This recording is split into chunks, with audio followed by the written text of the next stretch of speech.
Los mexicanos tenemos nuevas reglas para resolver los conflictos laborales. Las reformas de 2017 y 2019 establecieron ya las bases para una justicia laboral más democrática y transparente, en la que se respeten y protejan los derechos de los trabajadores. Los operadores del sistema jurídico ya están actualizando sus conocimientos y desarrollando nuevas habilidades con el fin de poner en marcha esta nueva forma de impartir justicia en materia laboral. ¿Quieres saber cómo lo hacen? Quédese con nosotros en Escuela Judicial. Soy Verónica González, comenzamos. Hoy en Escuela Judicial conversaremos con José Antonio Morales Yáñez. Él es licenciado en Derecho por el Instituto Tecnológico Autónomo de México, el ITAM, maestro en Educación por la Universidad Panamericana. Actualmente, el maestro José Antonio Morales Yáñez es secretario técnico de Relaciones Interinstitucionales y Especialización en Derecho Laboral y Administrativo en el Instituto de la Judicatura Federal. Y para hablar precisamente sobre el tema de hoy, justicia laboral, Toño Morales, muchísimas gracias. No, al contrario, bienvenidos a la Escuela Judicial. Gracias, Veroti. Bueno, haznos primero un contexto para los que no están tan familiarizados con estas reformas al sistema de justicia laboral. ¿En qué momento se empezó a hablar de estos grandes cambios?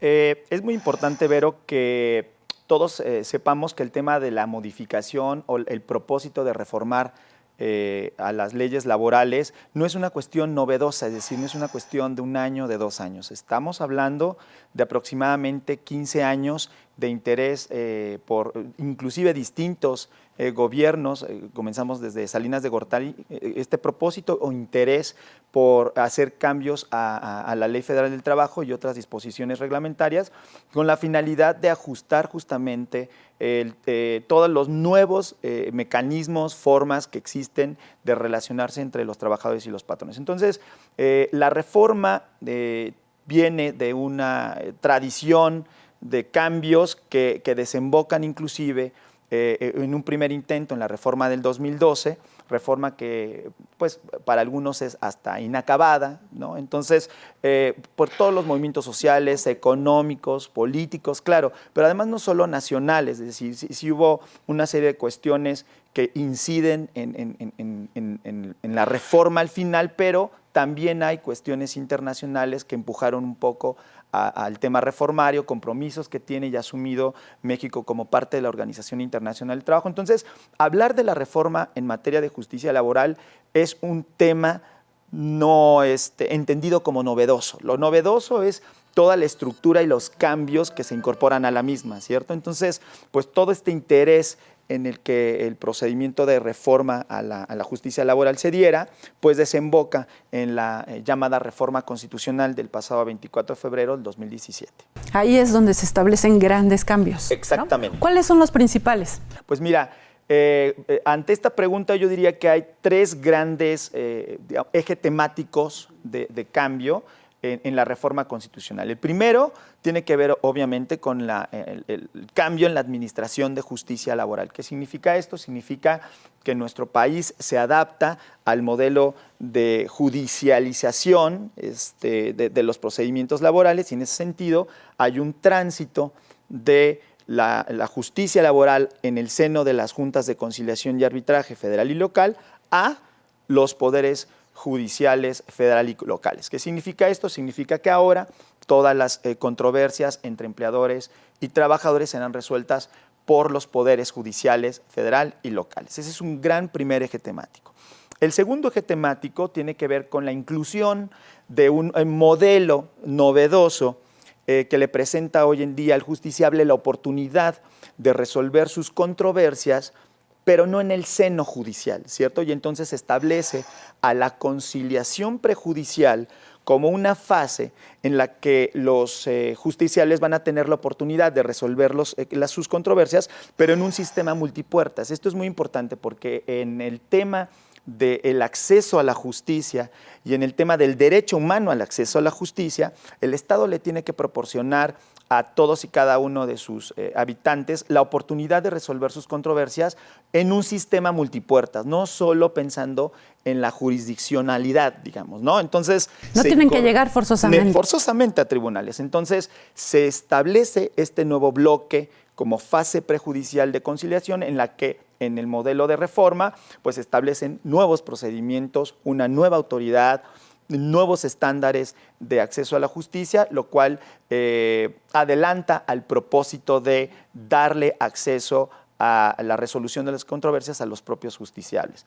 Y el tercer bloque temático de la reforma constitucional tiene que ver con los cambios en el modelo del derecho colectivo del trabajo que tenemos. Es decir, ya existían, sobre todo por lo que llegamos a platicar en diálogo sobre la justicia cotidiana, este ejercicio que se hizo en el gobierno del expresidente Enrique Peña Nieto, pues se mostró una fotografía de cómo se vivía la justicia en distintos sectores, familiar, escolar, pero también se abordó el tema laboral. Y entonces en esa fotografía, en estos diálogos por la justicia cotidiana, se llegó a determinar las estructuras reales de actuación de las autoridades, pero también de la actuación de los operadores jurídicos. Y entonces en esta fotografía se mostraron obviamente muchas carencias, deficiencias y sobre todo obstáculos que le representaron a nuestro país en el modelo de justicia cotidiana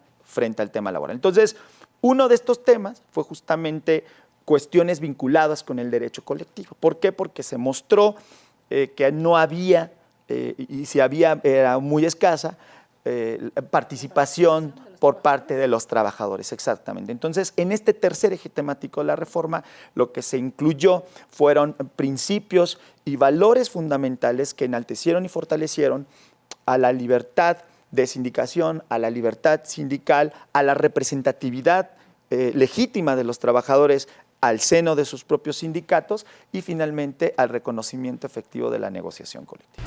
Regresando a este primer eje en lo que tiene que ver con la parte de las juntas de conciliación, ¿por qué era necesario desaparecer ya esta figura que tuvimos los mexicanos para resolver los conflictos laborales durante prácticamente un siglo, ¿no? 100 años las juntas. ¿Por qué era necesario o por qué ya se ocupaba pues refrescar esta figura, cambiarla? Bien, finalmente, en el modelo orgánico de las juntas de conciliación y arbitraje, como todos bien sabemos, pues son modelos que se ajustaron a una, digamos, etapa histórica, que resolvieron ciertos temas en esa etapa histórica, pero que formaban parte del Poder Ejecutivo, ¿cierto? Y entonces, una de las principales funciones, en este caso, de un Estado frente al justiciable, pues es dar este acceso a la justicia, pero desde el modelo judicial. Entonces, uno de los principios fundamentales de todo este aparato de acceso a la justicia pues es que los tribunales que resuelvan los conflictos y las controversias sean independientes. Entonces, me parece que el modelo de las juntas de conciliación y arbitraje era pues ajeno al interés que se tenía de tener órganos independientes que resolvieran estas propias controversias. Y además lo que tardaban en resolverse, ¿no? Claro. Vamos a hacer una pausa y regresamos con más comentarios sobre justicia laboral. No se vayan. Excelente.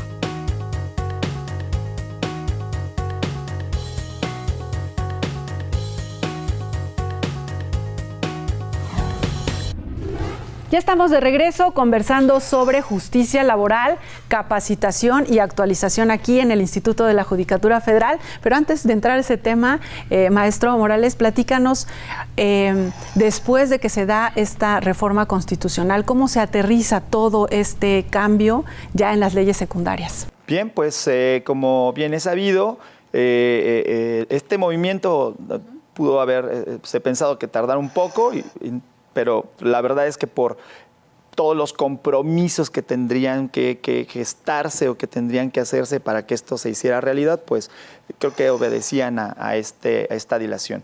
En pasado mayo del 2019 se publica el decreto de reforma a la Ley Federal del Trabajo y demás disposiciones reglamentarias en materia de justicia laboral, libertad sindical y negociación colectiva. En ese momento, pero pues se da reglamentación, ¿cierto?, a todos los propósitos y compromisos que se asumieron de la reforma constitucional. ¿Cuáles podríamos mencionar o cuáles serían los más importantes? Pues mira, partiendo de estos tres ejes temáticos que platicamos hace un momento, pues de entrada, en el primer eje temático que tiene que ver con el cambio en la estructura de administración del nuevo sistema de justicia laboral, pues hay toda una nueva estructura procesal, ¿cierto? Es decir, en la Ley Federal del Trabajo se hace un cambio verdaderamente importante al proceso ordinario para establecer nuevos mecanismos digamos, de organización interna al propio órgano jurisdiccional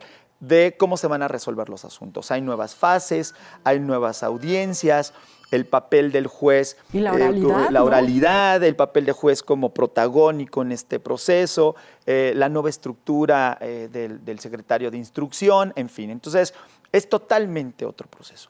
Hay modificaciones al modelo de pruebas, de los incidentes, resoluciones y además cada uno de los procesos específicos que también nosotros conocíamos al amparo de la Ley Federal del Trabajo tienen modificaciones. Se modifican los procedimientos especiales, nace uno nuevo, el procedimiento especial colectivo para atender todos los asuntos relacionados con el tercer eje temático que te comentaba.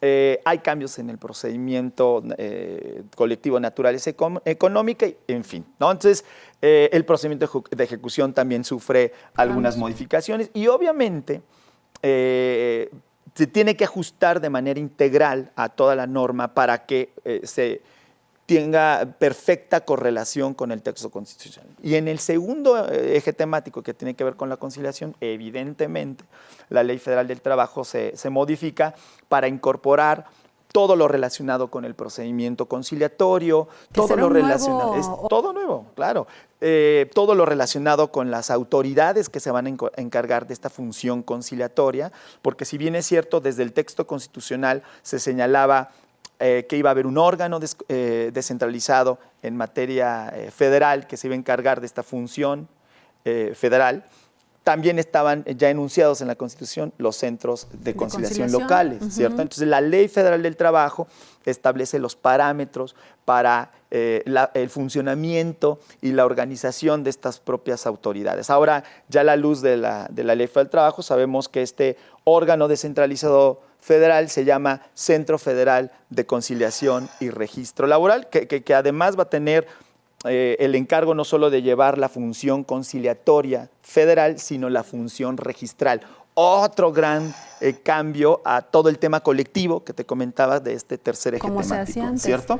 ¿Y estos centros también van a estar a nivel estatal? Exactamente, en la propia Ley Federal del Trabajo se establece que se tienen que establecer, digamos, como estructuras regionales que van a tener presencia en toda la República para atender estas dos funciones, ¿cierto? Y entonces se establece un nuevo procedimiento conciliatorio, se establecen los requisitos para ser conciliador, en fin, la Ley Federal del Trabajo entonces le da estructura a esta nueva figura de la conciliación prejudicial para que forme parte ahora de este nuevo entendimiento del derecho al acceso a la justicia en materia laboral. Y en el eje tercero, el eje temático del derecho colectivo, pues la gente va a poder observar cambios sustanciales en el modelo sindical, cambios sustanciales en el modelo de negociación colectiva. ¿Por qué? Porque se incluyen nuevos procedimientos de consulta en donde los trabajadores necesariamente tienen que participar, ¿no? Tú me puedes decir, oye, pero ¿qué no los trabajadores participaban en estos momentos importantes de su vida sindical? La verdad es que no tanto. No tanto. Ni era transparente, además. Exacto. Muchos quedaban fuera. Exacto. Entonces ahora los trabajadores tendrán que participar mediante estos procedimientos de consulta con un sistema que además establece el propio texto constitucional. ¿Cuál? El sistema de votación personal, libre y secreta.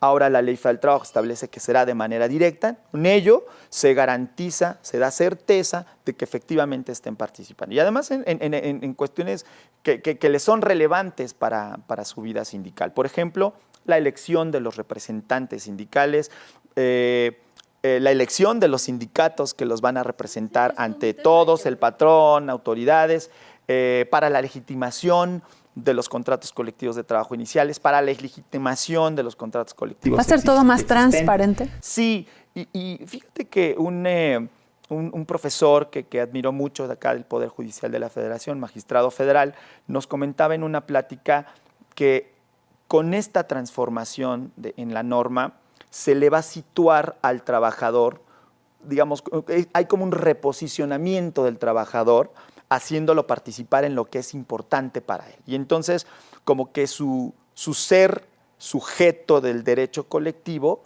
se fortalece. Y yo creo que también cuando la gente nos pregunta sobre el resultado de esta reforma, pareciera un speech al aire, pero es cierto, el cambio tiene que venir de todos. Claro, y los trabajadores número uno en participar. Número uno. Entonces, si ellos participan y se comprometen en estos cambios, seguramente vamos a tener resultados excelentes. Vamos a una segunda pausa y regresamos ahora sí con el tema de la capacitación. Excelente. No se vayan, estamos en Escuela Judicial.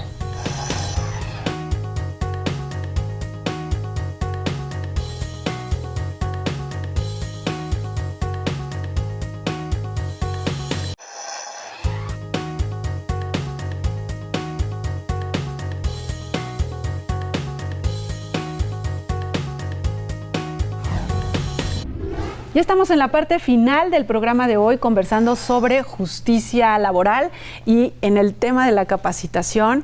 Entiendo que en el instituto hay un programa integral, ¿no?, para hacer toda esta formación, selección y también capacitación. Cuéntanos. Así es. Pues desde el año pasado, en coordinación con la Unidad para la Implementación de la Reforma en Materia de Justicia Laboral, el Instituto de la Judicatura Federal presentó el Plan Integral de formación y selección en materia de justicia laboral. Este plan, pero tiene 4 ejes rectores. Estos ejes rectores tienen que ver con 4 momentos que se consideran contundentes en la formación y el tránsito de una persona en su propia capacitación en el tema de la justicia laboral. Y entonces tenemos el primer eje, que fue el eje de la sensibilización, el eje de la actualización, que es el eje segundo, el eje de la especialización y finalmente el eje de la selección. El año pasado comenzamos con el eje de sensibilización y en este eje tuvimos el propósito de darle a todos y cada uno de nuestros alumnos la oportunidad de conocer el contexto de la reforma. Fíjate que para el Poder Judicial de la Federación fue muy importante no entrar de lleno al tema de la revisión de la norma, de lo que cambió y de lo que modificó. ¿Por qué? Porque si no tienes este previo y esta información contextual, honestamente la gente va a tener la información normativa sin darle un porqué y un para qué. Entonces, justo nos preparamos para este eje de sensibilización que tuvo muchísimo éxito. Debo decirte que estuvimos presentes en todas las extensiones. Y ¿Más de 3,000 personas? Exactamente, se inscribieron aproximadamente 4,000 personas y estuvimos presentes en casi 50 sedes y extensiones del Instituto de la Judicatura y además tuvimos el apoyo de las casas de la cultura jurídica a efecto de llevar también esta sensibilización a estos espacios, lo cual apoyó muchísimo que la gente, inclusive en 2 turnos, mañana y tarde, tuviera la oportunidad de capacitarse. Entonces, todavía tuvimos mayor oportunidad de participación de la gente porque se puede inscribir en cualquiera de los 2 momentos. Y ahora, pues al trazo de este plan de formación y selección, pues nos encontramos en el segundo eje, denominado actualización, que pretendemos, ahora sí ya la ley, darle la norma. Exactamente, en este caso al estudiante, todos y cada uno de los contenidos que fueron objeto de la reforma. Este llamado curso de actualización sobre la reforma en materia de justicia laboral traza 5 temas fundamentales. 1, el tema de la justicia social. Segundo, todo lo relacionado con la función registral en sede administrativa, en donde te comenté que hubo muchísimos cambios. Tercer tema, la administración de la justicia, pero en la sede administrativa, donde se revisa todo el tema de la conciliación, ¿cierto? Exactamente. Cuarto tema, la administración de justicia en sede jurisdiccional, donde vamos a ver todos los cambios en los procesos. Todo lo que le toca al Poder Judicial de la Federación. Todos los poderes judiciales. Y finalmente, la revisión, para nosotros es muy importante, la revisión del régimen transitorial de la reforma, para que también el participante, el estudiante, conozca cuáles son los momentos, los plazos, los términos en que se irán incorporando en el devenir de la reforma, pues todos y cada uno de los cambios. ¿Quiénes son estos estudiantes? ¿Quiénes son tus alumnos? ¿Solo integrantes del Poder Judicial? No, de hecho, desde el eje de la especialización, obviamente se buscó, al amparo del propio plan que se construyó, el integrar a todo aquel interesado en el nuevo sistema de justicia laboral. En ese sentido, se cumplieron los compromisos, inclusive interinstitucionalmente, de abrir las puertas. El Poder Judicial de la Federación en estos 2 momentos ha abierto las puertas a todo aquel interesado en la capacitación. De tal manera que nosotros nos hemos enfrentado como parte del claustro a grupos en donde tienes a integrantes del Poder Judicial de la Federación, integrantes de las juntas. Debo decirte que nuestros amigos de las juntas federal y locales de conciliación y arbitraje han sido alumnos asiduos en estos espacios, pero también se han incluido abogados litigantes, organizaciones sindicales, alumnos de universidades. Es decir, en esta universalidad hemos logrado el que todos nuestros contenidos y todo lo que hemos estudiado en el tema de la formación se vaya para todos, para todo aquel que quiera estudiar. Hablabas del claustro de profesores. ¿Quiénes están impartiendo toda Pues la esta verdad es que capacitación? tenemos un gran claustro de profesores y un gran orgullo porque han sido invitados a participar y han aceptado titulares, juezas, jueces, magistrados y magistradas federales. Han estado en las aulas en todas los espacios y los lugares de la República Mexicana, han mostrado su compromiso, responsabilidad y te diría yo agradecimiento, porque ellos mismos dicen que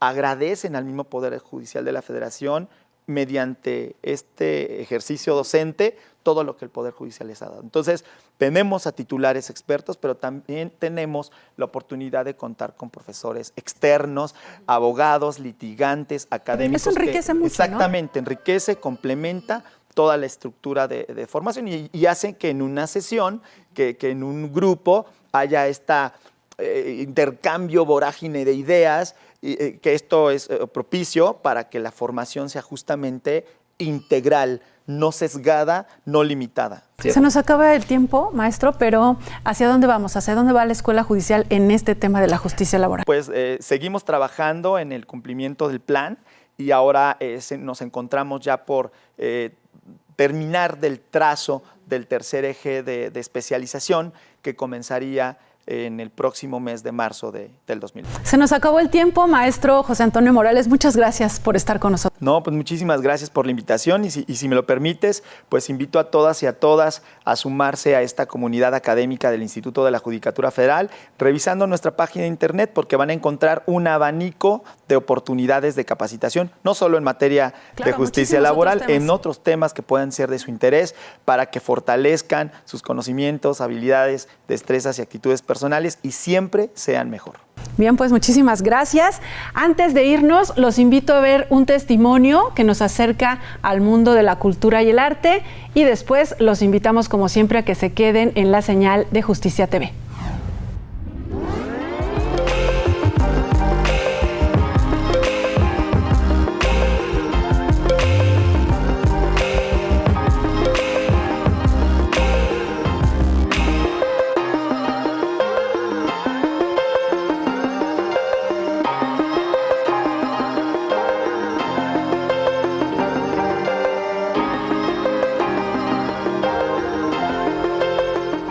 Soy Cecilia Lugo, directora de Contempodanza. A los 17 años comencé a bailar profesionalmente.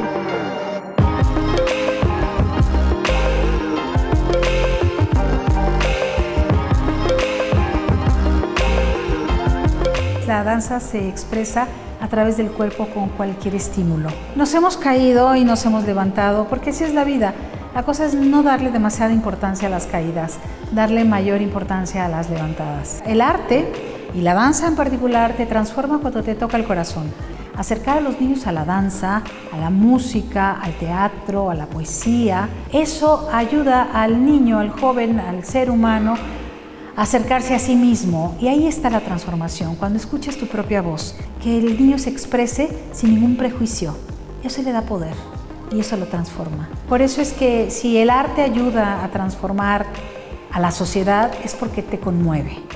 Yo recomendaría que toda la gente baile. Me inspiran los artistas que son genuinos. Si tu vocación es la danza, hazlo porque vas a ser muy feliz. No soporto las injusticias, me enojo y me rebelo. El arte es un derecho humano. Un país sin cultura y sin arte es de una injusticia terrible. Tenemos que tomar al arte de la mano y no soltarlo nunca.